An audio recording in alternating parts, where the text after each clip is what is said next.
નીતિન પટેલ જેમનું વધુ એક નિવેદન છે ચર્ચામાં।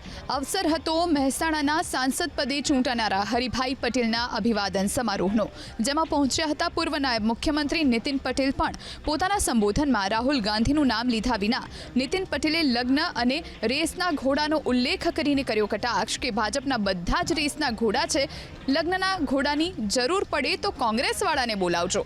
સાથે જ કોંગ્રેસ છોડી ભાજપમાં જોડાનારા નેતાઓને કરી ટકોર કે ભાજપમાં આવ્યા બાદ ભાજપની નીતિ રીતિને અનુસરવી જરૂરી છે। નીતિન પટેલના મતે ખુરશી દૂર થાય ત્યારે કાર્યકર્તા પણ દૂર થાય છે। એક પક્ષમાં એ નેતાએ કહ્યું, આપણો ઓળખ ક્યાં કહું, બે પ્રકારના ઘોડા હોય છે, એક રેસનો ઘોડો અને એક લગ્નમાં નચાવવાનો ઘોડો। હું તમને બધાને કહું કે આપણા ભારતીય જનતા પક્ષ પાસે ફક્ત ને ફક્ત હરિભાઈ જેવા રેસમાં દોડાવવા વાળા ઘોડા જ છે।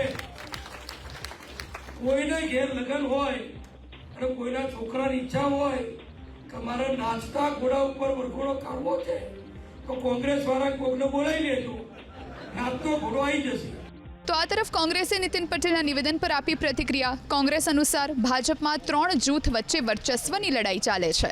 ભાજપમાં વરિષ્ઠ નેતાઓની પીડા એ છે કે પક્ષપલટો કરી ભાજપમાં જોડાનારાને સાહેબ તરીકે સંબોધવા પડે છે।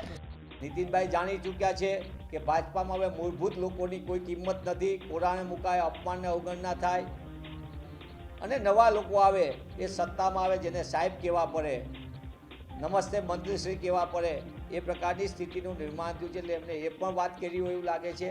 બાકી વધુ પડતા લોકો અત્યારે જે ભાજપામાં પક્ષ પલટોની આખી ભરમાર થઈ છે, એ સત્તા ભોગવી રહ્યો છે, એની સામેનો એમનો આક્રોશ પણ છૂપો આક્રોશ બહાર આવ્યો એવું લાગે છે।